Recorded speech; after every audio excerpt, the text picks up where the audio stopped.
For the best water deals in town, your local needs. Fill up your 18.9 liter for the low price of only $2 or your 4 liter for only 50 cents. Pure Aqua Valley water. The Monctonian coming up here in mid-November. Andre, maybe we can start by how you get prepared for a tournament of this size, of this nature. Well, the thing is, the last 6 weeks, we've been trying to get to as many rinks as possible to identify all the players, kids that jump out to us for various reasons. And the big thing you're trying to do right now is get everybody identified. Once everybody gets identified, now you can start watching them a little bit more closely and look to see the various habits and details that they either have or they don't, kind of see where they fit into what you're looking to do with your upcoming draft, what your team is looking to do. And more or less, you're trying to identify everybody. And then we get to the Monctonian.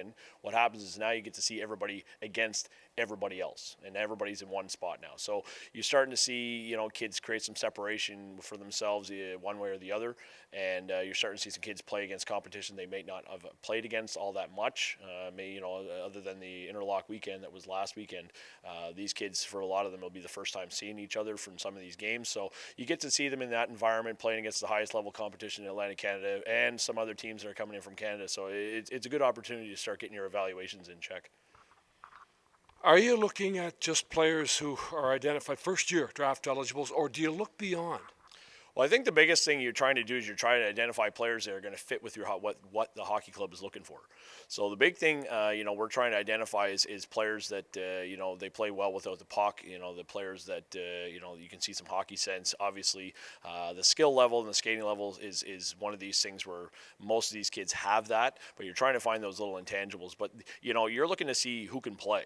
And I'd be lying to you if I said we're just watching 04 players, we're watching 03 players, and then you're also keeping your eye on 02s because you need to find out, who guys are going to be invited to camp and potential trade opportunities and so on and so forth.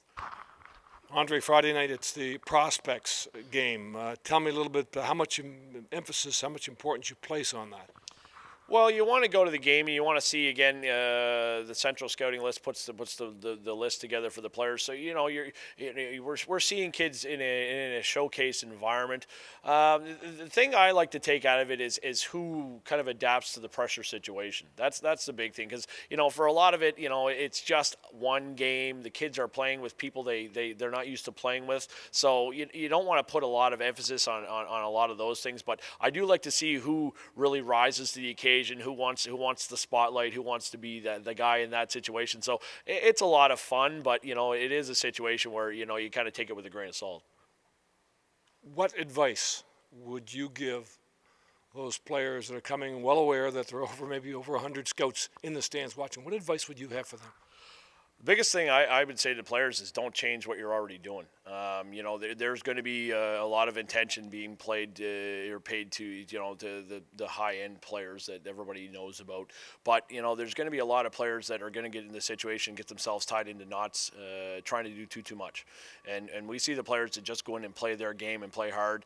They work on their little details. And normally what happens is good things happen and these kids have success with it. But, yeah, there's no point in going to a tournament and change what you've been doing for the last 6 weeks if it's working for you. So, Andre, thanks for this, and we'll look forward to seeing you at the Monctonian. Absolutely, thank you.